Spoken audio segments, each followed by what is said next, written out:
Coming on to July, we have Scorpions, Wind of Change. Now, a lot of people think this is just about the Berlin Wall, but in fact, I think it's about revolution, general sense of change, and optimism and hope. I definitely felt like when I was watching the video, that it had so many images about the end of the Cold War, or sort of thinking that was in the past now, it's time to move forward. I know that the Berlin Wall, that fell in 1989, so I'm sure that, this song definitely had maybe its roots in that. But I think it's because they're German and basically, very linked to Berlin and things like that. That makes sense. I mean, there must have been a huge feeling of change in Berlin at that time. I remember being in primary school because I was very young, and my teacher, so was I. Yeah, my teacher reading in the TV to show us the Berlin Wall falling the day that it happened, because it was that much of a momentous event. It was like, you have to see what's happening here. You got to skype off at school. So it's skiving, but I think primary school is largely a skype off anyway, isn't it? I mean, that was the best moment when the video was wheeled in. Exactly. Like, we're not going to do work, we're just going to watch videos. Yeah, it's brilliant. So, but that was actually an important thing, and I'm glad that they showed me it, because otherwise I probably wouldn't have known about it. And this song, I love how gravelly his voice is, firstly, the vocal performance in this is just beautiful.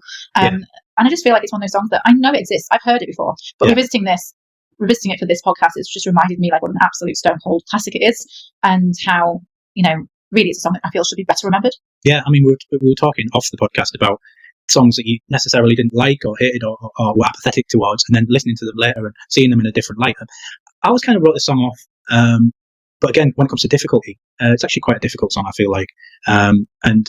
Yes, it gets swept up in the whole end of the Cold War and Berlin Wall, and sometimes, a bit like Elton John with the Diana thing, people want to attach themselves to some music. But as music itself, I think it also stands up quite well.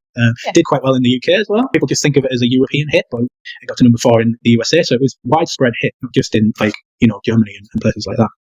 Yeah, I get that, and I think it doesn't surprise me that this touched people and really spoke to them at the time. I can really imagine that, and I for one, I'm really glad to have had the opportunity to revisit it, just to do this podcast. It's reminded me that the song exists. It really beautifully captures a moment in history, but it also is kind of an uplifting song regardless of when you're listening to it, so that's a lovely thing. Yeah, there's a Ukraine version apparently now, which was recorded with I think at least some members of the original band and some other people.